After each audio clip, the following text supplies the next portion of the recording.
Hello दोस्तों, अक्सर लोग हमसे पूछते हैं कि सर मुझे बहुत ज़्यादा कमज़ोरी या सुस्ती का एहसास हो सकता है, क्या इसका कारण हो सकता है?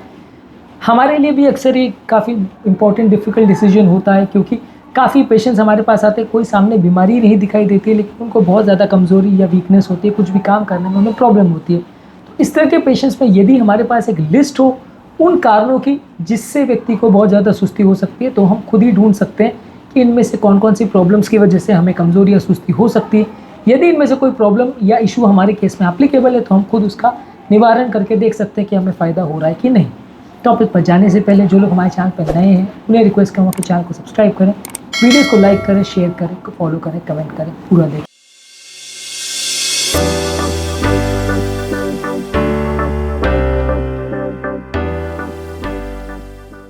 आज का टॉपिक है एक्सेसिव फटीग या बहुत ज़्यादा कमज़ोरी के कारणों पर।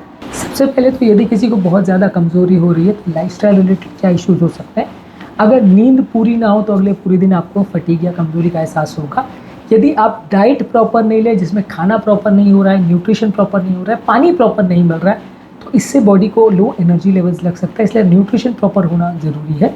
अगर बैठे बैठे का जीवन व्यतीत करते हैं और अगर मसल एक्टिविटी बहुत ज़्यादा नहीं करते हैं तो इससे मसल की एक्टिविटी या ताकत कम हो सकती है, मसल वीकनेस हो सकती है और फटीग का एहसास हो सकता है।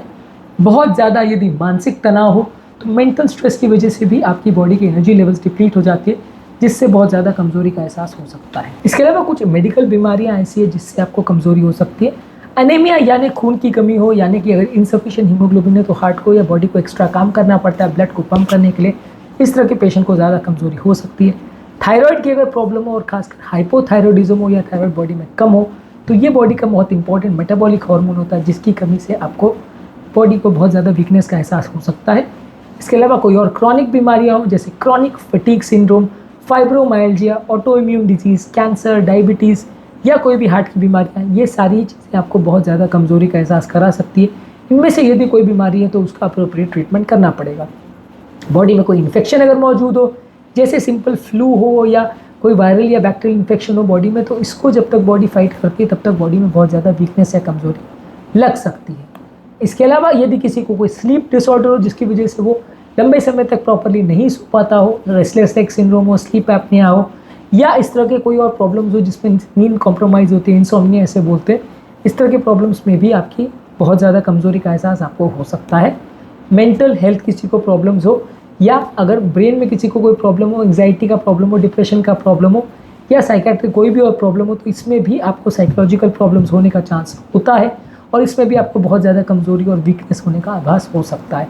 तो साइकेट्रिक प्रॉब्लम्स में भी ऐसा हो सकता है। अब बात करेंगे कौन से मेडिसिन और उनके ट्रीटमेंट से ऐसा हो सकता है। कुछ मेडिसिन, खासकर ब्लड प्रेशर की मेडिसिन, कुछ मेडिसिन जो पेशाब बढ़ाने वाले काम करती हैं, ये सारी दवाइयों से बहुत ज़्यादा लोगों को सुस्ती का एहसास होता है। इसके अलावा डिप्रेशन के लिए दी जाने वाली दवाइयाँ, एंटीसाइकोटिक मेडिसिन और नींद की दवाइयों से भी बहुत ज़्यादा सुस्ती का आभास हो सकता है। यदि इस तरह की आपको कोई दवाई चल रही है तो उसे डिस्कस करना ज़रूरी हो तो चालू रखिए, नहीं ज़रूरी हो तो बंद भी कर सकते हैं।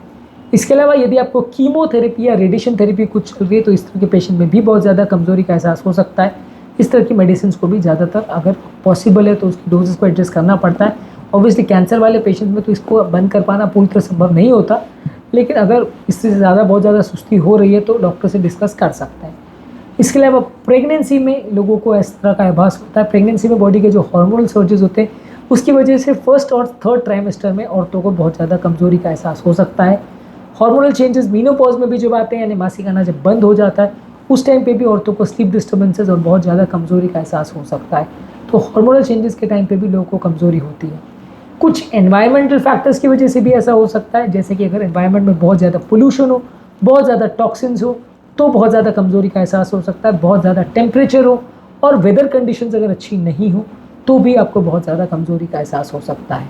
तो यदि आपको इनमें से कोई भी प्रॉब्लम सामने दिख रही है जिसकी वजह से आपको कमज़ोरी का एहसास हो सकता है, तो उसको आप कट डाउन करने का या अवॉइड करने का प्रयास करें। सारी ही बीमारियाँ या ये सारी ही प्रॉब्लम आपकी सुस्ती कमज़ोरी को बढ़ा सकते हैं। इनसे बच के आप अपनी प्रॉब्लम्स को कम कर सकते हैं। इसके अलावा हमने एक सेपरेट वीडियो में बात किया है कि कौन कौन से फूड प्रोडक्ट्स आपके लिए अच्छे हैं, कौन कौन से फूड प्रोडक्ट्स आपके लिए बुरे हैं। यदि आपको कमज़ोरी और सुस्ती का एहसास होता है, उन वीडियोज़ को भी ज़रूर चेकआउट करें। टॉपिक एंड करने से पहले जो लोग हमारे चैनल पर नए हैं उन्हें रिक्वेस्ट करूँगा कि चैनल को सब्सक्राइब करें, वीडियोज़ को लाइक करें, शेयर करें, फॉलो करें, कमेंट करें, पूरा